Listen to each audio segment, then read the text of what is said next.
Hi friends, అందరికీ నమస్కారం. Gold ప్రియులకు స్వాగతం, సుస్వాగతం. మేకింగ్ ఛార్జెస్ ఉంటాయి. నగల తయారీ ఖర్చులు చిన్నదానికంటే పెద్ద డిజైన్లలో ఎక్కువగా ఉంటాయి. కొన్ని షాపులు ఫిక్స్డ్ ఛార్జెస్ చేస్తే కొన్ని శాతం పర్సెంటేజ్ చొప్పున లెక్క పెట్టవచ్చు. కొనుగోలు రసీదు, సరైన ట్యాక్స్ ఇన్వాయిస్ తీసుకోవడం చాలా ముఖ్యం. బిల్లో బంగారం నాణ్యత, ధర, మేకింగ్ ఛార్జీలు, జీఎస్టీ వివరాలు ఉండాలి. తిరిగి అమ్మడం, రీసేల్ అండ్ బైబ్యాక్ పాలసీ. కొంతమంది వ్యాపారులు తమ దగ్గర కొనుగోలు చేసే బంగారాన్ని మార్కెట్ రేట్ దగ్గర తిరిగి తీసుకుంటారు. కొనుగోలు చేసే ముందు బైబ్యాక్, ఎక్స్చేంజ్ పాలసీ గురించి తెలుసుకోండి. లైక్ చేయకపోతే లైక్ చేసి మీ సపోర్ట్ తెలపండి. 22 క్యారెట్ 1 గ్రామ్ 8,774 రూపాయల దగ్గర సేల్ అయితే 8 గ్రామ్స్ 70,192 రూపాయల దగ్గర సేల్ అవుతుంది.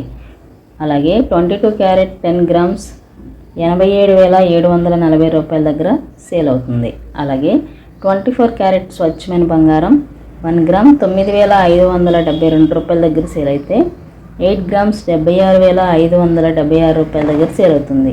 10 గ్రామ్స్ 95,720 రూపాయల దగ్గర సేల్ అవుతుంది. ఈ విధంగా బంగారపు ధరలు బులియన్ మార్కెట్లో నమోదు చేయబడ్డాయి.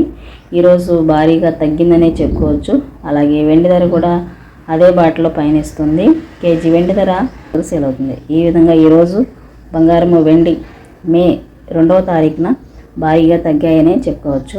అలాగే బంగారము వెండి కొనేటప్పుడు మీరు తప్పకుండా కొన్ని జాగ్రత్తలు పాటించకపోతే నష్టపోయే అవకాశం ఉంటుంది. కాబట్టి మీరు బంగారం కొనేటప్పుడు తప్పకుండా లైవ్ రేట్ తెలుసుకున్న తర్వాతే కొనుగోలు చేయండి. అయితే బంగారం కొనుగోలు అనేది భద్రతగా మారుతుంది, మంచి పెట్టుబడిగా మీకు మిగులుతుంది.